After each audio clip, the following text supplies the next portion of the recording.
ruang ini sudah dengan keadaan kosong gitu ya. Nah kemudian ya kita ulangi lagi.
Penjajahan dan pada saat digunakan bank Belanda, dulu di ruang ini tersimpan emas batangan sebanyak 60 ton.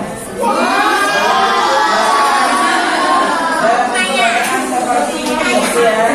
Jadi perbakan itu seberat 13,5 kilo. Jadi kalau dirupiahkan harga emasnya 13,5 miliar perbatannya. Nah, emasnya kemana?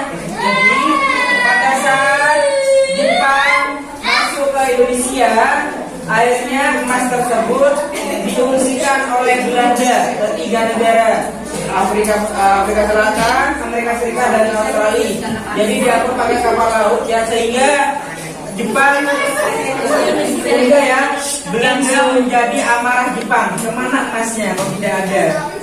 Karena setahu Jepang itu emas yang ada di sini itu juga udah tahu ya sebelumnya. Tetapi pada saat Jepang masuk ke ruang ini sudah dengan keadaan kosong gitu ya. Nah kemudian setelah itu emasnya diungsikan ke 3 negara tadi ya, Afrika Selatan, Amerika Serikat, dan Australia.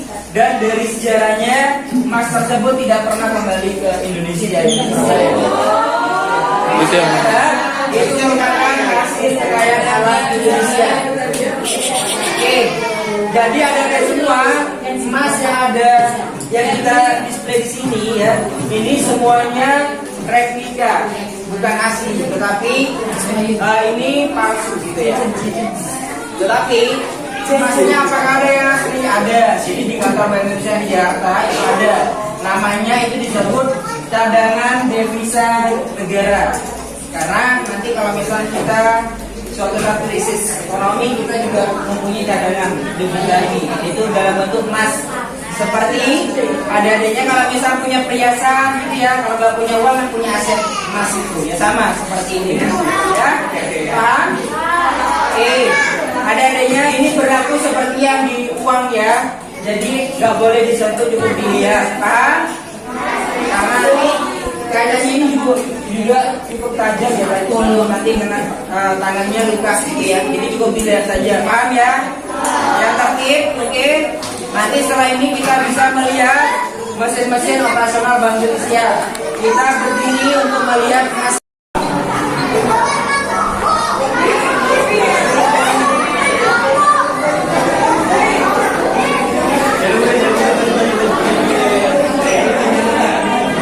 Uang dihancurkan, ya. Jadi uangnya dihancurkan. Ini uang 100 ribuan yang sudah dimusnahkan. Uang berapa kan? 100 ribuan. Ayo kenapa? Saya bawa uang. Ya nggak mau kalau dihancurkan mas. Awal 5.000. Tapi jangan. Boleh. Nanti lihat di YouTube channel YouTube aja ya, nggak bisa nonton. Masih di sini aja deh. biar kelihatan ya. Oke, ada deh semua ya. Uang yang sudah Reforce.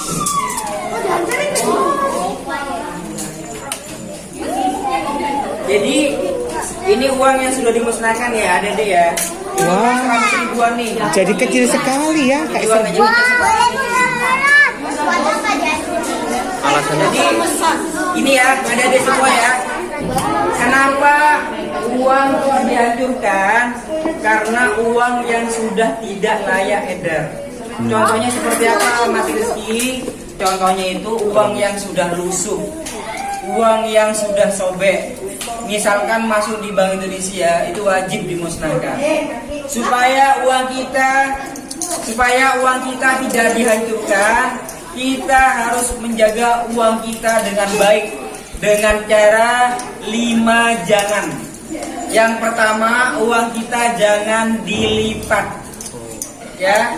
Apa dek? Jangan dilipat. Yang kedua, uang kita jangan dicoret. Siapa yang biasanya gambar uang? Uangnya digambarin. Kalau siapa yang coret-coret uangnya? Boleh. Yang ketiga, jangan di staples. Uang kita nggak boleh di staples, paham? Ini dengerin nggak ada di Jadi staples loh, nanti ada di kalau staples. di staples uang kita banyak bolongannya, akhirnya rusak. Oh. Yang keempat, uang kita jangan diremas, nggak boleh diuntel-untel, paham? Yang terakhir, uang kita jangan dibasahi. Ya, kita ulangi lagi. Jangan apa, yuk? Pertama, Jangan apa? jangan diapa? Dilipat. Dua, Jangan di stapler. Dicoret. yang ketiga, Jangan diremas. yang keempat, Jaga. jangan diremas. Yang terakhir, Jangan dibasahi. jadi supaya uang kita tidak dihancurkan, paham?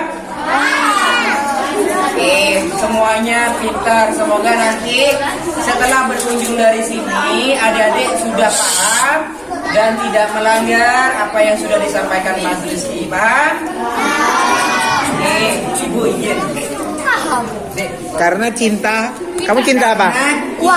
Cinta Uang. Cinta uang kita Ya, rupiah. karena rupiah kita ada simbol negara dan ada tokoh pahlawan. Paham? Oke, kalau sudah paham, ada deh semua didengarkan. Ayo didengarkan dulu. Everyone listen.